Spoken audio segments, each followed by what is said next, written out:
मुजफ्फरनगर पहुंचे, आपको रोका गया है, क्या कारण है?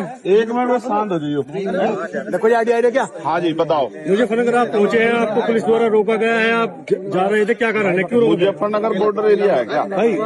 जो मुजफ्फरनगर में कोई किसी के दुख में शामिल नहीं होने जा सकता है भाई। पुलिस का काम है अपराध रोकना, किसी के दुख को जो कोई बांटने जा रहा है उसे रोकना पुलिस का काम नहीं है।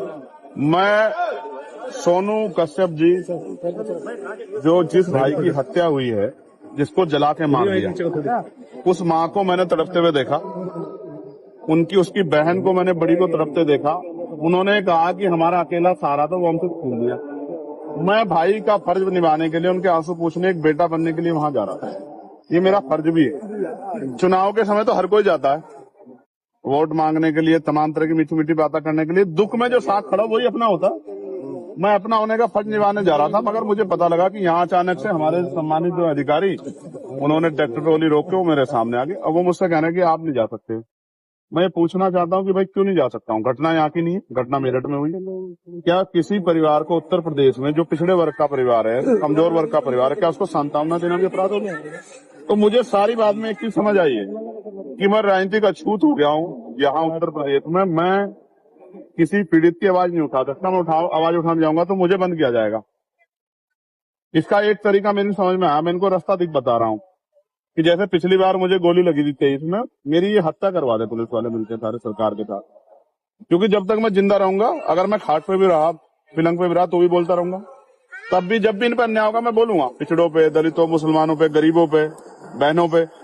तो एक ही तरीका है इनके पास, ये लोकतंत्र को कुचल रहे हैं, ये संविधान को चल रहे हैं, ये मेरी हत्या करवा दें। इसके बाद तो उनको शांति मिल सकती है, वरना जब तक मैं हूँ क्या तो ये जुल्म रोके, वरना अगर ये जुल्म करेंगे मेरे लोगों पे तो मैं उनकी आवाज को उठाऊंगा, मैं लड़ाई को लड़ूंगा। मैं किसी बात से नहीं डरता। एमपी साहब कई दिन हत्या को हो चुके हैं, अब तक एक युवक जो है इसको है, तो भाई मैं तो जब तक परिवार को नहीं सुनूंगा तब तक मैं कुछ नहीं कह सकता हूँ। मैं तो जाऊँ, जब उनके पास जाऊंगा मुझे अपनी पीड़ा बताएंगे जी। जब मुझे अपनी पीड़ा बताएंगे तभी मैं आगे की बात तो कर पाऊंगा। मैंने तो डिमांड की थी कि इस परिवार को कम से कम 50 लाख रुपए का मुआवजा मिले। क्योंकि देखो मेरी बात सुनो, आप भी पत्रकार साथियों, अगर आपके साथ कोई दुर्घटना हो, आपके बच्चों को क्या होगा भाई? कमाने वाला था वो चला गया, उसकी बुजुर्ग माँ, उसका क्या होगा? 10 दिन तो सब आएंगे।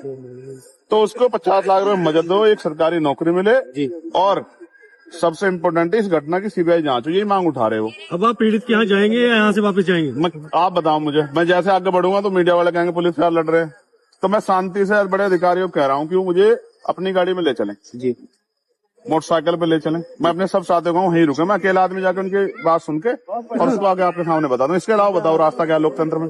अगर लोकतंत्र में चुनाव प्रतिनिधि जनता के बीच नहीं जाएगा, और की दिक्कत है कि नेता के जाते नहीं है, मैं जा रहा हूं तो मुझसे दिक्कत ये है कि वो क्यों जा रहा है। तो भाई और लोगों की मदद नहीं करना चाहता, मैं तो करना चाहता हूं, तो मुझे फांसी चढ़ा दो, यही रखता है इनके पास। मेरा कोई अपराध हो तो आप बता दो भाई, मुजफ्फरनगर के पत्रकार साथी, मेरा कोई अपराध हो? क्या किसी के दुख में जाना, कल आपके कुदरत न करे आपके यहाँ दुख हो जाए, अगर आपके यहाँ कोई दुख में आता है उसको रोक लिया जाए, कैसा संदेश जाता है? तो जाएंगे लौटेंगे। यार मैं आदमी बड़ा स्पष्ट हूँ, मैं कानून का पालन करता हूँ, संविधान का।